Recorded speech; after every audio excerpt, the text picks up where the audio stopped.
Welcome to Politics for People Who Hate Politics, episode 5, if I'm not mistaken. I have a slightly weird panel, but that weird is probably a good thing this evening. We have ever stalwart Joe Steigerwald, of course, my brother, who is an okay person, I guess. And we also have Michael Tracy, who is a correspondent for Vice, and he's also written some stuff for the American Conservative and The Nation and Reason and other good stuff. So it's exciting to have him here. He's not officially libertarian, but I won't label him anything else because that would be, but we like him anyway. And we also have Joshua M. Patton, a Pittsburgher who I know in real life, and he wanted to be introduced as a writer for the internet, which is an incredibly vague introduction, but an accurate one nonetheless. Thanks for being on the panel tonight, gentlemen, bearded gentlemen. Thanks for having me. Hello. Okay, we had I had tailored my half-assed schedule a little bit more to some more libertarian-centric topics, but it's probably better to branch out a little. Like, I was going to talk about how Ron Paul's totally going to be in the final chapter of the Atlas Shrugged movie, which I haven't ever read or seen any of those movies, but that's still funny. Talk about the trilogy, right? Yeah, it's a really long book, and they recast it every time, which is super weird. And it gets horrible reviews. Yeah. It'll be an embarrassment to everyone. I kind of want to watch it for Ron Paul, though, and for many jokes about how it's happening, .gif. But that's not important, right? I mean, it is important, but it's also not. We could talk about depressing things like Obama sending advisors to Iraq, because no wars ever started with sending advisors to a foreign country. But we could talk about something a little more of an optimistic and good thing, which is that last night the House passed what looks to be a better step towards NSA reform, such as it is, than the very toothless USA Freedom Act that passed, I now forget when, like last month or so. And the new thing is actually intended to, which hasn't passed in the Senate or anything like that, but it's intended to cut off funding in the NSA's efforts to make various technologies. Michelle Montalvo, better late than never. Hey, I'm on my phone. We're doing it live, ladies and gentlemen. All right. Well, at least I'm not the only one without a beard. Michelle. Are we live right now? We are. We have no viewers though, so I wouldn't worry about it. Oh, wonderful. Okay. Michelle Montalvo meets Michael Tracy and Joshua Patton. Hello, Michael and Josh. Hello. All right. I got one more libertarian to back me up here. Well, anyway, gents and lady, NSA reform. It also I'm all over the place today. This isn't. I'm gonna leave now, Lucy. This is unacceptable. All right, NSA reform. Here's a really wide question, not related to the bill, in case we haven't been paying attention, or like me, can't retain enough information to talk about it without having an article in front of us. Is NSA reform actually a thing that's happening? And even if it does it actually matter? Because won't the FBI and the DEA and local police just spy on us all anyway? So, is it possible? And if so, how would we go about it? Give me some words on the NSA, ladies and gentlemen. Well, I mean, I definitely think the tech industry has coalesced very strongly behind at least putative reforms. So you've seen, massive PR campaigns waged by Facebook and Google and others to kind of get to marshal industry support behind these things. So you'd have to think that the measures therefore have some degree of weight to them if these huge economic players are deploying so many resources behind lobbying for them. So I think that matters to a degree. But there are just so many. I mean, law enforcement across the country is just so disparate and disconnected that it's hard to have any kind of comprehensive analysis of what kind of surveillance they're implementing. So it's wholly separate from whatever reforms happen on the federal level. Right. Yeah. I mean, that's part of the problem is just the setup of our government itself. With you would need state and federal reforms. But I mean, do you guys have any sense of what the best angle is to try to stop this? It's one of those things where I feel sort of immediately exhausted, like immediately pessimistic about the chances of fixing this. Kind of like whenever war drums start, and I'm like, well, if you're going to war, you're going to do it, and there's nothing I can do, which is a bad attitude, but. Well, I don't know about what specific angle they might take, because again, I don't know enough about like what computery shit is possible, what isn't. But I do think that if there is going to be change, it might have a good chance of happening this year, because it is a midterm year, and it is a very popular issue. No one really likes the NSA right now. So if somehow that were to become a certain group of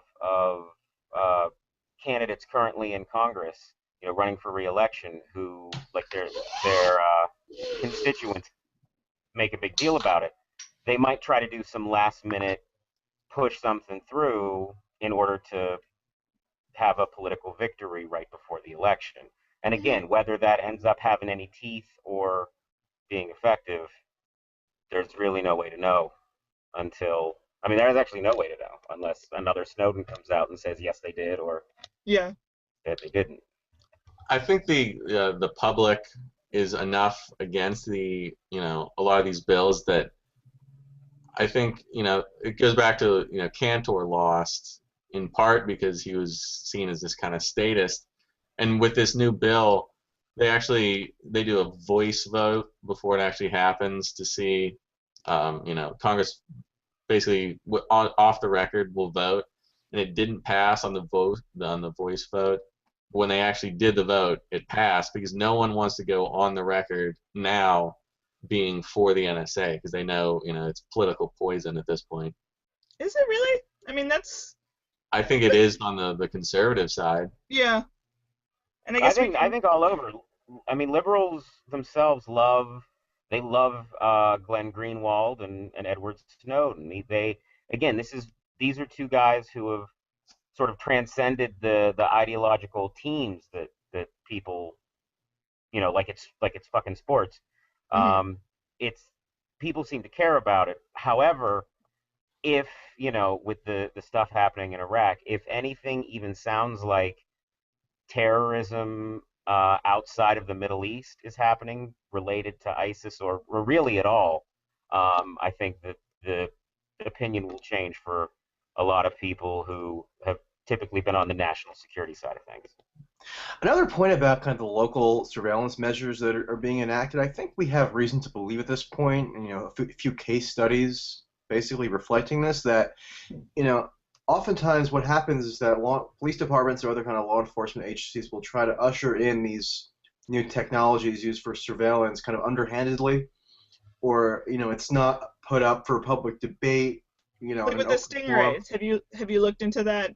Yeah, that would be an example of it. But I think there's evidence in various locations around the country that when committed journalists or activists call attention to these actual measures and the amount of money being spent on them and how they seem to be being instituted without proper oversight from the local council or whatever the legislative body is, I think there's definitely an opportunity for people on a local level to kind of marshal support for at least applying greater scrutiny to these initiatives. I think Radley Balco has even reported on, local backlash to certain militarization initiatives in certain departments. It's just about creating the awareness, because police departments by design will do it with pretty little fanfare and by bureaucratic mechanisms, so their decisions aren't subject to direct electoral oversight. Mm-hmm. So Jello Biafra of the Dead Kennedys, I believe one of his many campaign platforms when he ran for governor of California back in the late 70s was that police officers should have to run for office, which I always thought was an interesting idea. Not that it would really solve anything. For office. That's true. Yeah, that's true. Um, but yeah, sorry, I had a Gel Biafra related tangent that went nowhere, but that happens in my life. I keep I keep wondering if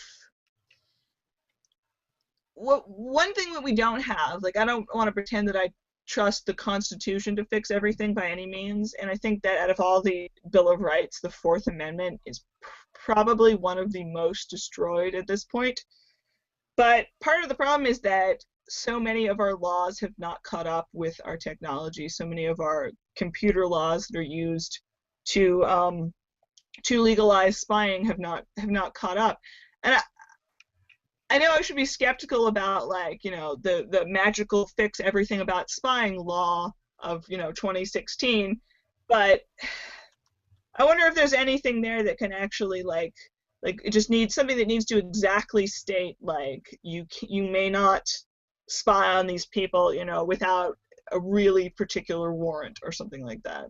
But I mean, I don't, it's just something really basic without the caginess, without the sort of, oh, well, we need more loopholes for this loophole and that sort of thing. I mean, I don't know. would you really trust the government to actually enforce itself regardless? Oh, no, I mean, no. if they can get away with it, they're going to get away with it. That's why, hence the pessimism. Right. It's hard to conceive what a simple law or directive like that would even look like, because there's just so much case law already on the books governing what kind of surveillance is allowable and when. You're right. Yeah. That and that you can't overturn it with even one decision because it's so kind of multifarious. Mm-hmm. And you'd probably really have to. The only fix would be to totally cut off the budgets of pretty much as many agencies as you can. That's why doing it approaching it from a local standpoint is useful, because you can actually narrow down, what mechanisms are being put in place to carry out the surveillance, and you can more kind of directly trace the origins of it and take action that way, rather than trying to kind of come up with a holistic remedy that probably wouldn't be applicable in so many instances. Yeah, that's probably true. It just seems like it's. I was just hoping for some kind of easy fix. No, we're screwed. I like some of the weasel moves that have been at least theorized, like that they should cut off the water for the ginormous NSA compound in Oh yeah. where like in about 12 hours their computers would overheat, and I assume the place would burn to the ground. Environmental activists on this one? They finally have a role to play. We can step up. That's true. I saw a tweet this week from environmental activists or someone of that orientation who was were planning on doing something like that. I think there are environmental leaning people who had that in the works, but that could just be me conjuring up a false memory. Possibly. Yeah, I know. Like the 10th Amendment Center, I think in California was talking about this. People who were trying to, who are not environmentalists, clearly. So we're all doomed. Got it. Fourth Amendment's dead, in spite of my shirt. Cross it off. Just cross it off. Just start crossing off the amendments. Crossing it off now. All right. Right now we're going to talk a little bit about Michael Tracy's article for Vice about heroin, and I'm going to ask him to lay it out a little bit, and then maybe the rest of us can join in. Michael Tracy, can you give us a summation of your article? Or I can do it, but... Why don't you give me a couple sentences and I'll kind of riff from there. Okay. Basically, Tracy was talking about how there has been a bit of a panic lately in various places about an increase in heroin use in the United States. And in other places, they have theorized that this increase might be due to crackdowns on prescription drug abuse, because if you can't get your opiates one way, you're going to get them another. But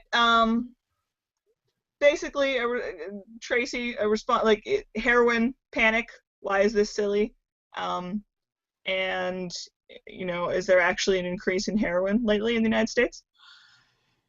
Yeah. So one of the contrasts I try to bring out in detail is that we have this kind of sense, at least in the journalistic kind of realm, and especially in the libertarian-leaning realm, that there's been a consciousness shift on drug policy, and that people, especially, our generation roughly have achieved this kind of enlightenment with respect to the epic and endless failures of drug prohibition, and that going forward we're going to take on a more compassionate treatment-based approach and move away from carceral punishment, which everyone knows from every political persuasion now pretty much agrees is swelled the prisons at enormous expense and not produce anything good and just wrought untold misery on the populace. So everyone agrees that it's terrible, and yet we have right now, even in just the last week, it's been amazing, following this,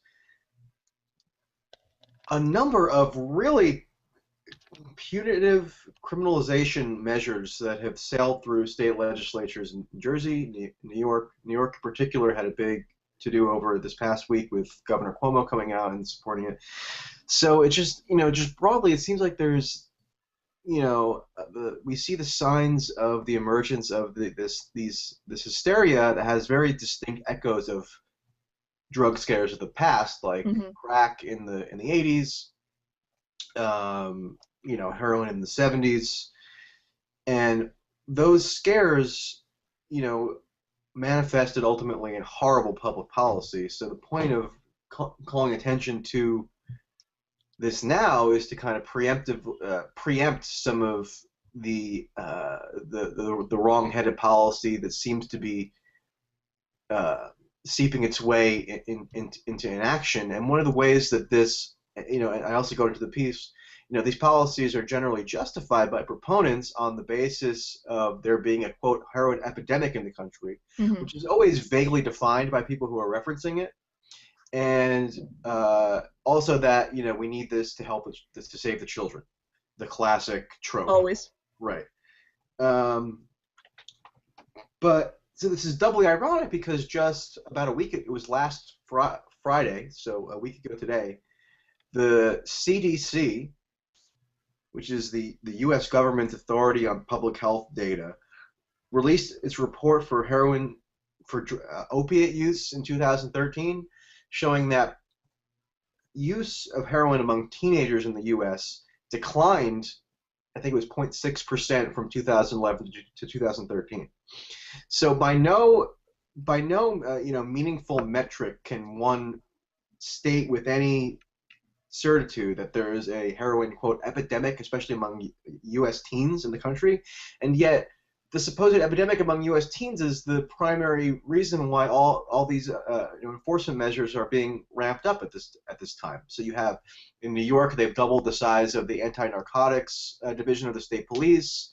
In New Jersey, there was a huge sweep of basically a mass arrest in the first week of June of over 340 people, 280 of which were just heroin users only, and then their names and photos and places of residence were splashed on the internet, and it basically as a means of public humiliation. Yeah, I talk about this more in a forthcoming piece for Monday, but this is so there's just a lot going on right now, and I feel like it's happening. It's really consequential and significant and going to have a huge impact on a lot of people's lives, and yet the journalistic crowd seems insufficiently attuned to it. So I'm trying to... Well, I mean, the mainstream press has never been good on the drug war until, the mainstream press is bad on actually questioning policies that are already in place, and they're easily swayed by, the opportunity for a delightfully scaremongery headline.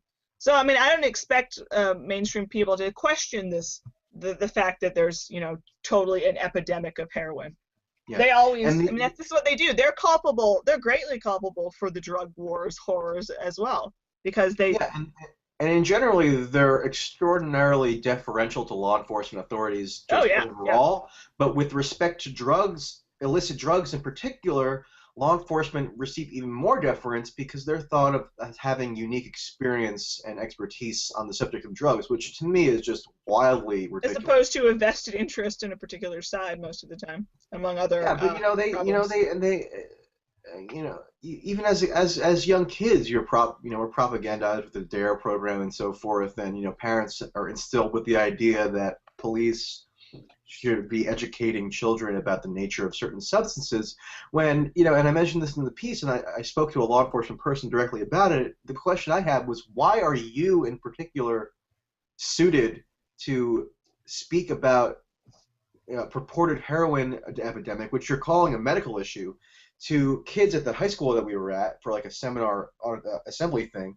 You know, why is it you that's coming and giving these kids information when, you know, a reasonable person might say, you know, have a public health official or an academic or a medical professional or someone who actually has a can actually discuss this through a non-criminalization prism. Mm-hmm. And people are so kind of entrenched in that mindset that it just seems natural to them that the police should be the ones coming in to provide educational, you know, guidance to teenagers on heroin use, when really that's the absolute opposite of what should be happening. Right. I mean, but for the past 40 years have made that sort of expected.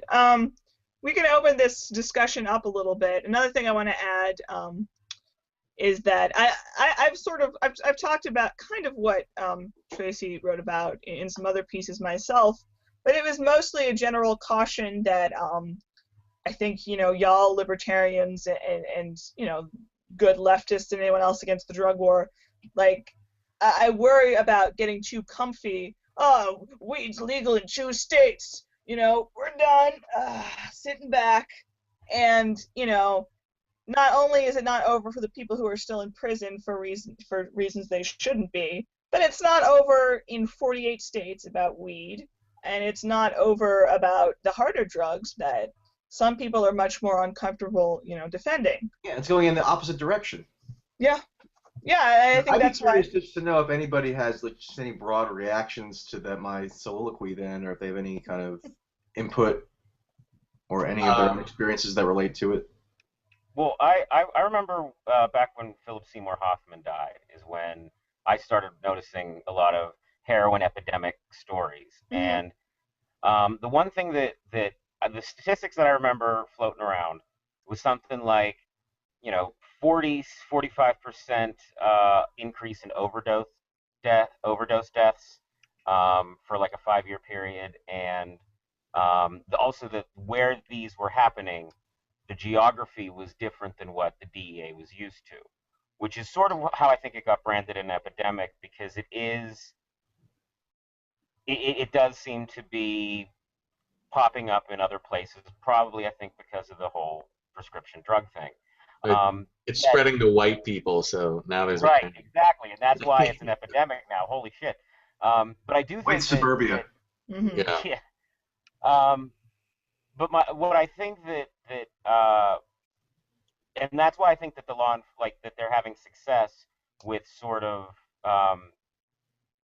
cracking down and militarizing and stopping the bad guys. Because again, the heroin dealers, you know, even when you're having the arguments about legalizing marijuana in the other 48 states, you know, part of the defense is always, well, I mean, it's not like it's a heroin or it's a heroin drug. And I think that if somehow that could be detached, that fear, from the actual realities of, you know, what it's like and what it's like to the people who really have a problem with it, then people will change their minds about that they should be in jail rather than, you know, a hospital or treatment or whatever, you know, a wood cabin out in Walden Pond, wherever you should go when you're in the grips of the girl. What I just read on this heroin stats was the heroin overdoses has not increased since the, you know, late 90s. It's heroin use has increased by about 50%, but the actual overdoses, you know, what I just read on the HuffPost, you know, you search for heroin now and you get an entire page full of, like, you know, panicked headlines and, you know, heroin's coming to kill us all, et cetera, et cetera. But the actual, it doesn't look like, you know, the deaths, unintentional death overdoses are flat, and it's probably, you know, in cases like this, a lot of the time it's just more people actually admitting that they're doing heroin, not necessarily an actual increase. Yeah, I mean, heroin use has tended to stay very stable for a very long time. You don't see the dramatic spikes. And I don't know, I don't have good numbers in front of me, but if it's true that cracking down on prescription drug abuse and probably, just use, and that's another whole other problem. If it's true that that has pushed people, including, white college students who might have had a pill problem, into heroin, that also is an old story because invariably when the government cracks down on one substance use, people will find another one. And often it's a worse one. Like during the Vietnam War, when soldiers, getting stoned, and they cracked down on marijuana and they started using heroin, and they cracked down on heroin and they started injecting it instead of snorting it. And the coke epidemic in the 80s was partially a reaction to the fact that there was a heavy Reagan era crackdown on marijuana. Like, it's at this point we should be learning that whenever the government cracks down on a substance, obviously that doesn't end substance abuse or use. It simply pushes people towards something else, which almost every occasion that I've seen is something worse. So and whatever Yeah, else. and I mean, I think based on my understanding of the most recent data, and this is the federal government's data, heroin use has remained flat, but there's some evidence. There's evidence that just suggests, and the spokespeople say this, that heroin deaths have increased over the past few years. Now, the irony in that would be that the cause of the death would have not been due to heroin itself, as pharmacologically, it would be because it was, combined with some other substance. That was the cause of Philip Seymour Hoffman's death. That's it wasn't right, a yeah. pure heroin overdose. It was that his stuff was laced. So that arises only because it happened. It has to operate in an underground market, and it can't be subject to any kind of above ground regulations or oversight or scrutiny or however you want to put it. Mm-hmm. And I think the Philip Seymour Hoffman thing is interesting, and I mention it in another piece coming out next week, because I think it kind of typifies how people approach this issue, which is that they kind of collect a series of anecdotes about what's going on, and they form their opinion based on that, which is a very common human impulse. Mm-hmm. But when you're talking about public policy responses, to have your kind of view informed so heavily by the anecdotal account of a celebrity dying, and then a law enforcement officer gives his anecdotal account, and then you talk to somebody else whose cousin died from it, and it becomes this like self-reinforcing bubble where people kind of it's a loop, and people now have such these staunchly held beliefs in the existence of a heroin epidemic, and no amount of data really could dissuade them from it. So thus, they're a little more likely to support wrong-headed public policy. And there's also another problem that the data is all coming from the government. Mm-hmm. So, and because there's no really other entity that can collect data on that scale, or at least does collect data on that scale that I've seen. So, even by the government's own data, there's no heroin epidemic among teens. And but that aside, there's such little uniformity among the sources of data that it just kind of calls into question whether we trust the methodology of these sources enough to be making public health pronouncements based on, or there's a lot of there's kind of there's a problem with that as well. So there's more to touch on. Yeah, Oh, sorry. Go ahead. I was going to say, going back to what you said before about one cracking down on one thing causes another. The government knows, they have the data, even if it is faulty. They know that they've been cracking down on prescription pills, and as prescription pill use has dropped, the heroin use has increased basically in kind. Mm-hmm. So it's just one of these things. They know how it's working, why it's increasing, and yet they're still going to come out with these stupid wrong-headed policies, which is just going to send them to something else, be it meth or crocodile or whatever else. Yeah, and speaking of overhyped drug terrors, crocodile was another great one. That one disappeared quick. Yeah, and that existed because people couldn't get their drug of choice in Russia as well. It's the same old shit all over the world. And what pisses me off about the drug war is that suddenly it's become socially acceptable among mainstream politicians to dip a toe into legalization, medical marijuana, or maybe a little less, ridiculous police state shenanigans. But they're still going to take forever to turn around on this. See, And they're still going to. Oh. Well, I was just gonna say, I don't think that anyone ever really turned around. I mean, you had the Bush years, and people just it's a political issue, of course. So Bush's DEA, they were raiding the poor medical marijuana stations, and that's messed up. And then The Wire ended, and people were, and people loved The Wire, and it was about the drug war. And then you get Obama, who's like, yeah, the drug war is bullshit. And then he comes in and he does the exact same stuff. And now the Republicans, because it's politically convenient for them, are, damn the drug war, not because they want to legalize drugs, but because, they want to stick it to Barry. And that's the problem. No one actually cares about the prohibition part. I mostly agree. Yeah. An interesting trend and an interesting rhetorical trend among the Republicans specifically, and I think Chris Christie's a good emblem for this, just because he's considered at the forefront of Republican kind of discourse, is that they've kind of come to accept that railing on social issues, quote unquote, namely gay marriage and abortion, is not always the winningest electoral strategy. So they kind of have to adopt other quote unquote social issues to expound on that will be emotionally resonant and will touch a certain chord among a certain voter that gay marriage and abortion previously had. And Christie since 2012 now has been saying that the war on drugs is quote a failure. Mm-hmm. And within the past couple of months, and he did this just today when he addressed the Faith and Family Freedom F and something coalition meeting, where a third of the speech is basically devoted to how the Republican Party gets fixated on these hot button so-called social issues when he thinks that compassionate conservatism and a genuine focus on social issues should extend to offering treatment to addicts, and basically he's saying a drug policy should be the Republicans' new social issue. And of course that's going to manifest in different ways according to the politician, but it's just the rhetorical trend is itself interesting because Christie's kind of calculated that he can't obviously be seen as this anti-gay rights stalwart or anti-abortion, but he needs to kind of rouse that same kind of impulse in people. So he's doing that by kind of bringing a new social issue into the foray, which is interesting.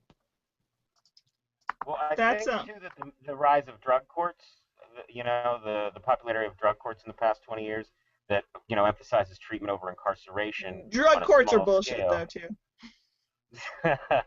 Fair enough. I mean, we've talked about this, but the focus is not on jail. It's on healing. It's not. But the rhetorical focus is not on jail, but in practical, the practical impact. Oh yeah, that's what we're talking about. I mean, you can still ruin a life right? in those more feel-good measures. So that actually makes it more pernicious that people are talking less and less about incarceration and criminalization while simultaneously ramping up those policies because it makes people less aware that it's happening. Right, so at least when there were firebrands who would rail on it, declaring the war on drugs over when, it's like in 2009, let's not call it the war on drugs anymore. The war on drugs was, the war on people, the war on poor people, the war on black people, the war on fuck all y'all if you get caught would be slightly more accurate. But the war part was really quite literal quite often. And so the fact that the former drug czar, thought it sounds too mean to call it the war on drugs, we won't call it that anymore, it actually annoyed me more just for the reasons that Tracy said, because it's false. It's hiding the truth that there's still all of this coercion involved and all of this social engineering involved. Well, I mean, you could imagine someone saying, I'm a Republican governor of one of the most populous states in the country. I personally believe that the war on drugs has failed, but given the exigencies of my duties as chief executive of the state, I have to carry out certain elements of the drug war just as a matter of practical necessity. So that would be at least defensible in a sense. But Eh. but in terms of but not if you're simultaneously ramping up drug war initiatives. Because Yeah, I mean, yeah. Christie could be like maybe trying to blunt the emergence of more of them, but what he's doing is now authorizing, police initiatives to round up users, put them on the internet, and subject them to public humiliation and arrest them. I mean, that's not that's the total opposite of what someone who would genuinely believe the drug war had failed would do. Absolutely. The public Well, wait, no. humiliation angle is also But I mean, other common. police departments are doing that because they're for whatever reason, law enforcement feels like it needs to be on fucking social media, and I don't understand it because it And they never do so works poorly out at well it for them. too. Because I remember a story where they did that same thing, Tracy, about but it wasn't with drugs. I think it was with prostitution sting. Yeah, they've done it with Which, child anyway, porn stings and stuff. Yeah, yeah. shaming So I people, think like locking up people is enough. Shaming them is also what and I uh, think it's because they're bitter because there's so many videos online of them fucking citizens up, and people yeah. get mad at that, and people are starting to wake up to the fact that just because they're cops doesn't mean they're good, and that's To changing say the the least. dynamic again slightly. There's still a long way to go in terms of actually having people think rationally about how the police should act in their communities because they want to be protected. They want to feel safe, and that none of the bad, scary brown people are going to get them. And Guys, I don't know. all That's right. where I get depressed. Yes. I would talk about the drug war and the cops all day long, but then we would have a truly unwatchable podcast that was hours long, and we can't do that. We cannot do that. We were going to talk about some. Okay, well, we're not going to talk about how the Pope likes the war on drugs. Some hippie he turned out to be. We're not going to talk about how Hillary Clinton did or did not defend a rapist, which is or is not terrible / a bullshit, pointless story. Honestly, I think that we need to wrap up with. Now, I got to change this up a little bit because if I had, a lazy libertarian panel, I could just allude to what we're talking about without too much context. But basically, the last 2 days, a very silly, very irritating libertarian site that was supposed to be devoted to viral content made a list of the Enough said. sexy libertarian ladies, and then when people were annoyed, made a list of sexy libertarian males, which I accidentally helped with, but I didn't mean to because I didn't realize that my friend was talking to the person who made the list. But the point is, I guess I want to talk about, since this isn't libertarian centric, but like, I don't know. Joe, well, first of all, Joe, to tell us about those lists a little bit, being a libertarian and person who's always telling me to sell out more so that I get more attention for my pieces. Do you have thoughts on these lists, Joe? Yeah, I do. I mean, it's Austin Peterson who created the site, whatever, Liberty Viral Liberty, whatever it is. Shh, don't promote Yeah, it.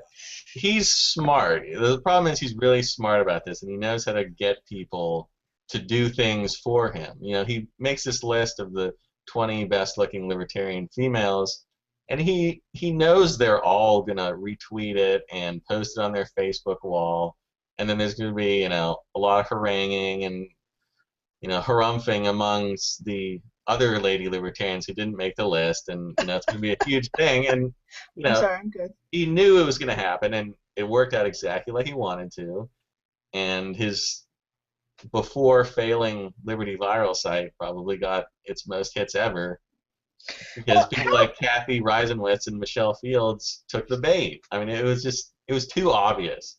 It was too brilliant obvious. by him, but it makes me want to puke. Well, I mean, all of us here are good writers, by the way. Like, do you guys feel a pressure to ever engage in, like, really, maybe not this clickbaity or this sort of narrow of a niche, but, like, I don't know. Yeah, I mean, yeah, of course. the one good thing about the libertarian community, it seems, is that you guys do look into each other. So there is kind of a built-in following, not built-in, but like it's a community. Whereas the rest of us who write just regular shit, I mean, every day I have to think, what's the most fucked up headline I can make that people will click on and share, be like, how dare they, and then read an actual reasonable article and be disappointed and let down. So that's what I do. I mean, I even tried for this one site that I write for, latest.com, because it's mostly liberal audience. I did a 5 craziest things said this week on the right, and usually it was shit like tornadoes caused by gay people. Obama is a Kenyan Muslim transgender. Just crazy stuff True. like that. Thinking it was straight clickbait. Like I was giving these people, the best thing to do is to ignore those people, and they were some of my more popular pieces in the beginning. I've stopped doing it because I don't fear for my job as much as I used to. But I mean, it's just the thing is, and I've been calling it. I tried to call attention to this 2 years ago or so, and was told basically to shut up by a number of people. But I kind of prophesied that the quote-unquote BuzzFeedification of the internet was at that point already underway. Yeah. And we see it now trickling out into realms that we would not have predicted even 2 years ago or a year ago, to the point where now that you have a libertarian group emulating the list kind of vehicle for click generation, and it's just causing controversy. But the other thing is like the libertarian community, quote unquote, and I hate that word community, but the libertarian community is very notoriously kind of inward looking and always trying to sort out who's a libertarian, who's doing the right libertarian thing, who made this other libertarian. I have never heard this critique libertarian before. that. Whereas I think on the left, there's less of this obsession with, or at least on the putative left, there's less of this obsession with who ascribes to what kind of ideological label, just because in the past there's so much sectarian infighting on the left that they've kind of renounced that style of infighting. But feminists, Tracy, have the very same type of ideological testing and sort of, I forget what the horrible Maoist self-criticism thing happening. And libertarians, from the inside, it seems like libertarians are the very worst at this, or the very best at this. And because they, have so little success in the real world, the fact that they spend any time on this at all is sort of, particularly embarrassing. Yeah, I mean, I find it especially objectionable to make that list. And obviously, the person who made it knew this going into it, knew that it would provoke controversy, as Joe said. But the people on that list are people who are doing work, doing political analysis or reporting, or they're putting a part of themselves into the public arena that is wholly distinct from their physical characteristics. So to drag that in the form of a list just to generate clicks, I think should be, I think it should have been denounced among the women that were on the list if they consider themselves any kind of feminist or even progressive-minded. Not even have to consider themselves a feminist. It's demeaning whichever way you spin it. Yeah, I mean, it's again catering to the worst impulses of the internet, and if anything, that needs to be fought against because it's so alluring. But did any of you guys read the comments? I tried not to. They're fantastic. There's no way they weren't gonna comment on it though. They knew, I mean, Peterson knew who he was targeting. Well, what bothers me, I'm gonna say that what bothers me is the polite thank yous about being included on the list. Which some of them did and some of them didn't, but honestly, like Kathy Reisenwitz, who I like in real life, and I don't want to pile on some of the silly critiques that she's gotten, but her response was sort of like, well, this is demeaning, but it helps me get sort of attention for my career. Right. Which is maybe commendably honest, but at the same time, it reminded me of this one Onion article, everything a woman does now empowering, and talks about how shopping and gaining or losing weight, or like doing everything a woman does is now empowering, which is like a really brutal critique of third wave feminism, where yeah, choice is top tier and should be for a libertarian in particular, but like, does that really end the discussion? And if so, what's the point? It's like when I read a Jezebel article that basically defended plastic surgery for any reason whatsoever. Yeah, you chose it, congratulations, but what's the point of Jezebel if it's just You could have stopped right there. You know, I zing! think, libertarians talk a lot about wanting to be more inclusive and wanting to penetrate different demographics aside from just white people who tend to be the ones that comprise 95% of the attendance of their conferences, Mhm. if not more. So I think the fact that this kind of stuff, so this if this happened among like in feminist circles on the left, it would have caused a huge uproar. There would have been like Twitter ostracizations. People would have, there would have been long, reflective think pieces written on what happened, etc. Whereas among the libertarian circle, because it's kind of more rarefied and it's more insulated, it's kind of like there's maybe one or two people chime in, but it's not gonna turn into anything that actually prompts any degree of genuine self-scrutiny upon the part of the movement, quote unquote. So I think it's kind of just, I think the dynamics at play there and the fact that people are kind of consider it acceptable or justifiable to basically, I don't like tossing around the feminist buzzwords that much, but it is an objectification of women to say that they're hot and they happen to be libertarians. Like here's a list, and I think the dynamics that kind of went into the reaction to the list kind of get to why libertarians don't appeal much to women and to other demographics that they've been trying to reach out to. I mean, from what I saw, the men were a lot more upset than the actual women who were on the list. I didn't hear a single peep from any of them about, maybe this was, a bad list. But you could see them not wanting to be, they might not want to be thought of as whiny or petulant about it. So you could see there being kind of a pressure from that angle. Yeah, I mean, I saw that if the people not kind of on the diplomatically list, ignored it, which I appreciated.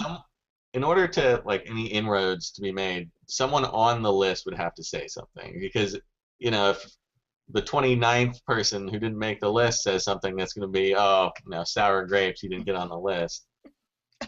I mean, somebody should have stepped up, and it should have been. And this is just something. I mean, it's a no-win situation, really. That's why. How emotional those gals are. Let's be honest.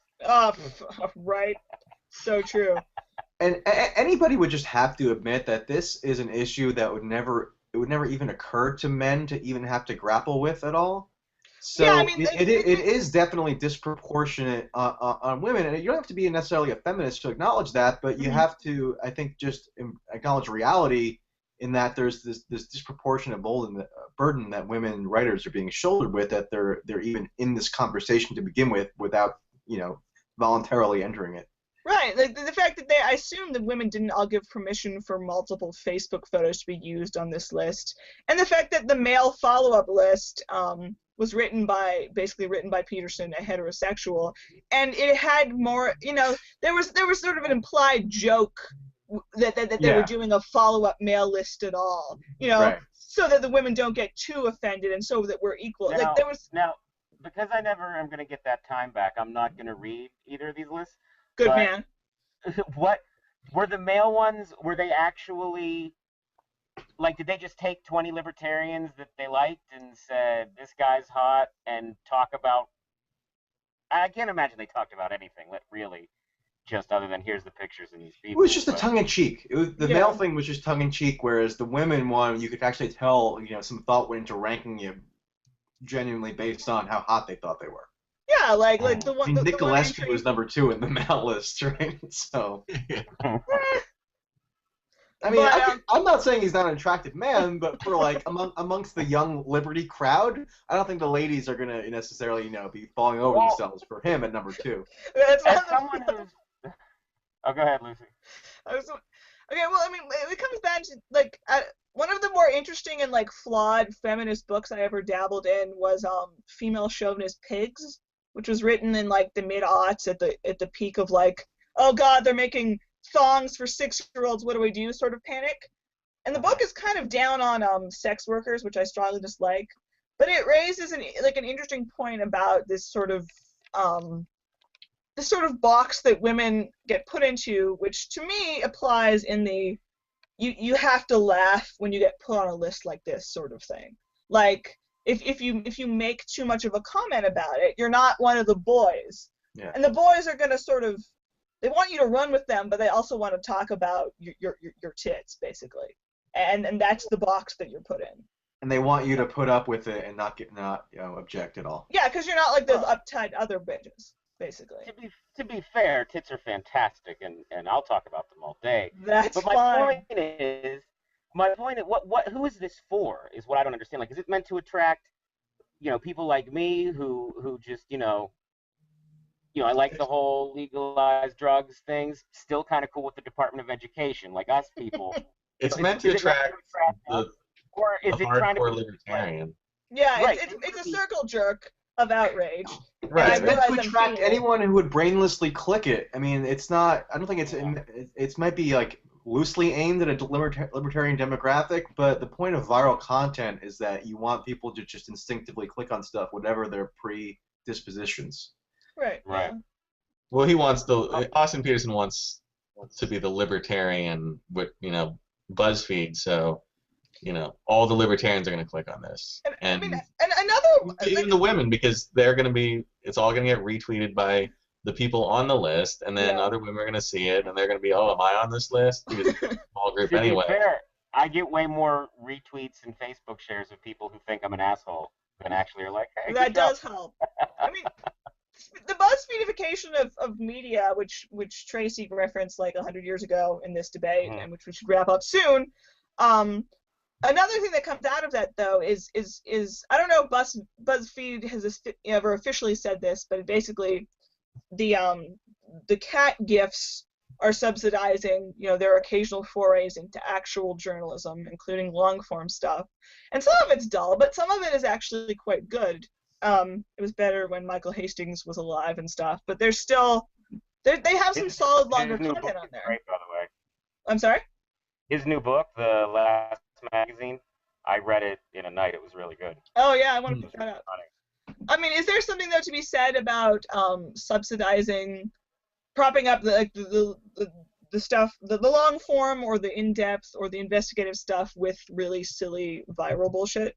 Yeah, I mean, that's the way media has operated for eons, right? Yeah. I mean, the classified sections of newspapers are what subsidize the reporting, in decades past, and because the reporting aspects of a newspaper is not what generated any revenue. It was selling ads and classifieds. So But I think that's a service. That's similar not to the thing with actively. BuzzFeed now, but just for a Yeah. different kind of dynamic. And I think the difference is that it morphs the general conception of what journalism is in a way that the classified section in a newspaper wouldn't have, because there was this understood separability. Mhm. Whereas the ethos of BuzzFeed is, first of all, they want to do all the journalism has to abide by the mantra of no haters, Okay, which is why they were castigated for launching a book review section that would have no Right. negative book reviews. And I think there's definitely on occasion they'll do some journalism that has merit and is appropriately critical, but at the same time you have to kind of be cognizant of that. Lingering behind it is this ethos that's been mandated from the top CEO on down of producing this airy, light, kind of easily clickable content that you don't want to bum people too much out about. So Right. and I think when that becomes a major consideration with the journalism you're producing, it has problematic implications. And I think I think the way that the BuzzFeed is kind of diluting the journalistic market is really. And I was sounding the alarm on this like 2 years ago when I realized it was fruitless, and I didn't want to be pegged as like a BuzzFeed obsessive. Mhm. But I really That's feel right. like it's You been were borne out. obsessed. Sorry. You were really mad at BuzzFeed for a minute there. I remember that. And I was like, I oh, feel like Tracy, what are you it's been complaining borne about? out. I mean, I feel like everything I predicted has come true. Like, not to, and I wish it hadn't, but I feel like it really did. But arguably, it's still better than if there was no long form anything. I mean, I don't know. Sure. And all writing and journalism had to be done for free. I mean, I get paid from a clickbait site. Yeah. There you go. And again, what I do is, like I said, I try to do a terrible headline, things like "white privilege, real or crazy," and then hopefully people read it and go, "Oh shit, he thinks it's real and he's being nuanced." And by that time, the site's made their money, and maybe someone keeps reading, and sweet, Yeah. you know.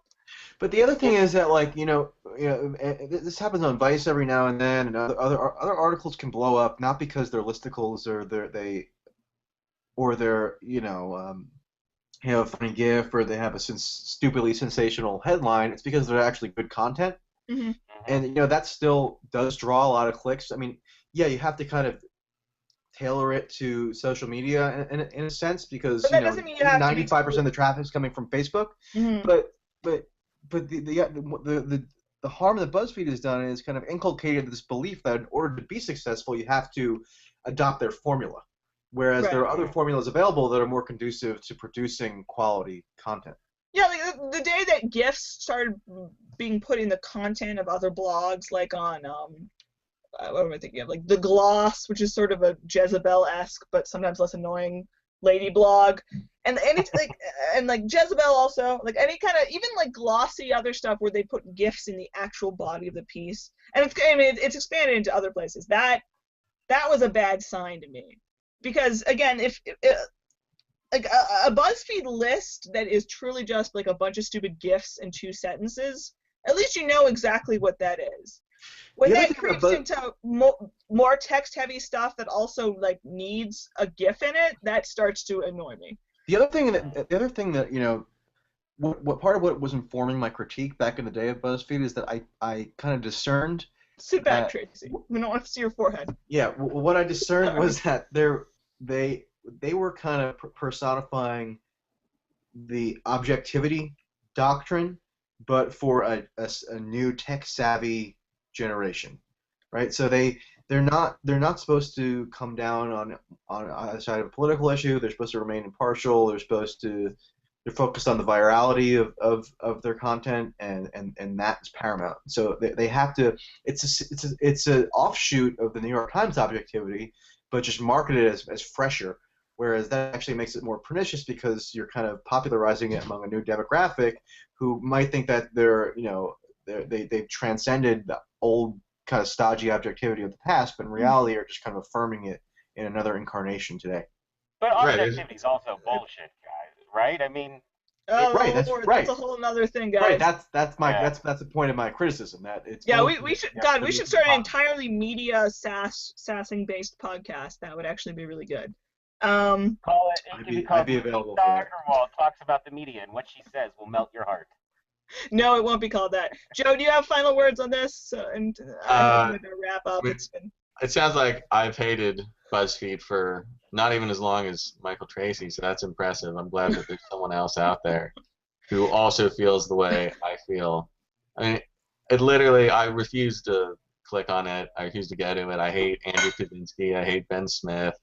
Like they're literally. It's like they're. I'm gonna get in trouble. We're all gonna get in trouble. It's fine. Like, I mean, it's fine. It's the future of news, but we're all doomed. Yeah. It's our, it's people's own fault. We're the ones clicking on it. So much money, it's unbelievable. Yeah. Yeah. It is people's own fault.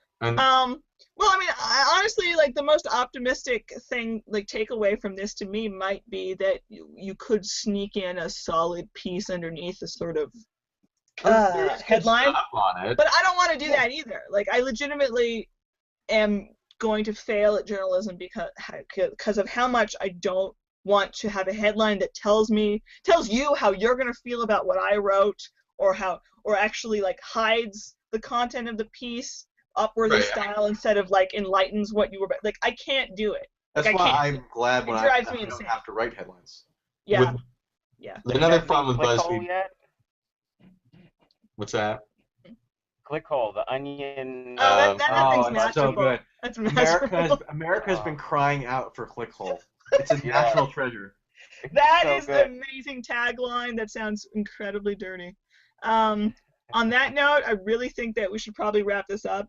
The final thing This is like our longest podcast ever. We have this is terrible. What form is this going to be available in? Like, how do people consume We talk about that later, Tracy.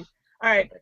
The final thing is, of course, better than politics, which sometimes is a longer segment, but today I literally just want to hear one or two things, like a couple sentences, what you've been enjoying in the past week that is not related to politics. I basically have just been listening to Old Crow Medicine Show bootlegs and rewatching Game of Thrones with my mom. Joe? World Cup. I don't care about any of the politics. I don't care if they destroy the Amazon rainforest. I'm still gonna watch it. That's a bummer, but okay. Josh? Anything? Yeah, this week for whatever reason I've been watching a lot of like dolphin and whales are intelligent and emotional videos on Nice. YouTube. Cool. Fantastic. I also recommend octopus videos because they're awesome. Tracy? All right. You know, I've enjoyed the unseasonably cool June weather, at least in the New York area. I'll allow it. Because yesterday, I think, was the first day where you walk outside and you had a sense, okay, I could see this being unbearably hot if I stayed out here too long. But every other day in like the past week, it's been a very, very nice weather combination that I feel very grateful for, and that's not politics related, unless you're talking about HARP and weather control and so forth. Let's bracket that. That's another. I'm actually going to do a conspiracy panel at some point. It's going to be awesome. Oh. All right, guys. That was a ridiculously long panel, but it was a really good one. We had Michelle briefly. I forget if she said anything, but she still was here for a while looking stoic. All right, Joe, Josh, and Michael Tracy, thank you very much for joining me today. Oh, wait. All right, we've gone so long. You know what? Quick, plug your content. Josh, where can people read your works? Go. Latest.com and issuehawk.com. All with Sexy. one word. Okay. Michael Tracy, where can the people read your works? Best thing to do would probably be to follow me on Twitter. If you don't want to follow me on Twitter, you could just scan my Twitter for updates on various works. But that's where it's all kind of centralized. Awesome. And as always, people can read my stuff on Rare and Anti-War and Vice and thestagblog.com, where I usually link to the aforementioned sites. Joe never wants to promote anything, but you should still look at all the shiny websites he makes sometimes, like the Stat blog. My lord, this took a long time. Join us next time, hopefully next week, for Politics for People Who Hate Politics, episode 6. This panel is too long. Thank you, Joe. Thank you, Josh. Thank you, Tracy. Bye, everybody.